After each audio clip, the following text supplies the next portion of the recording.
It's a fairy tale from the land of retail. Set in New Orleans, Louisiana, The Princess and the Frog introduces the first new princess since Disney's $4 billion princess brand began 10 years ago. The film features Tiana, Disney's only African-American princess. While the box office returns might be a bit lackluster, product sales are robust, and Disney doesn't seem to mind. I suppose you want a kiss. Kissing would be nice, yes? We're surprised that the level of sales we're experiencing on this product line is equal to sales that we have experienced on movies that have delivered a higher box office than Princess and the Frog is delivering, which is good, but there are movies that have delivered higher box office. I am Prince Naveen.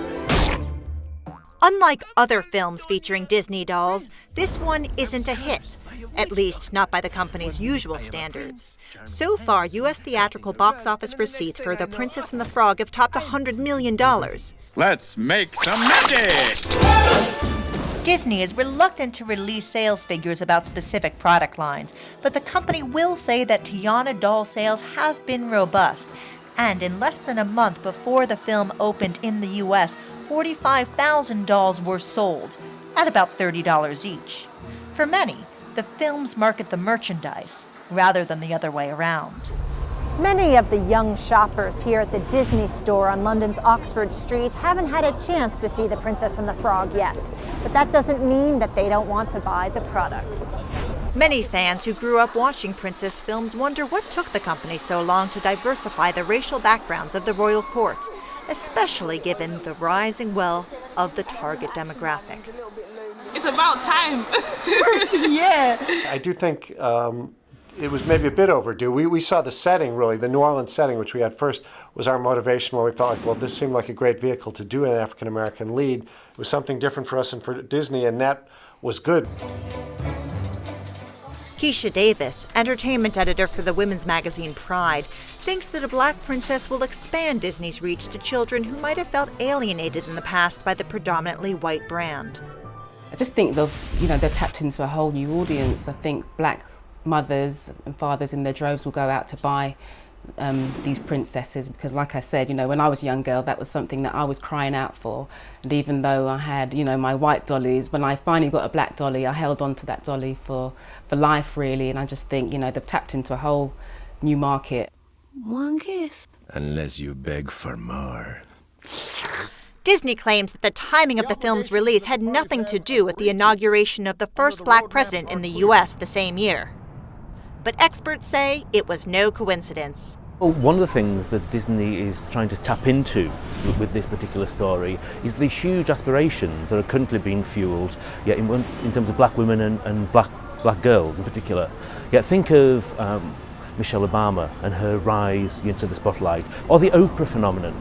Black, particularly American, but black women around the world and their children, their aspirations and their dreams have never been so great, and that's what Tiana is trying to tap into.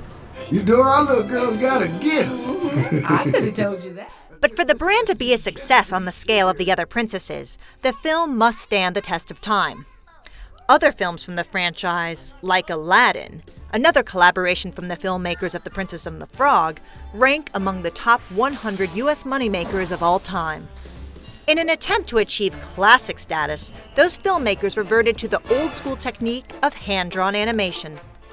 This film was conceived as kind of a return to the sort of classical Disney fairy tale, a new Disney princess, and a musical. And all those things also made the hand-drawn approach seem right. Literally millions of drawings, and it was animated on paper the way Snow White was, or Cinderella. It really was that old school way of, a drawing at a time, 24 frames a second, and very labor intensive and very much a labor of love for all the artists. Which must make the poor box office showing more galling. Come, we back her.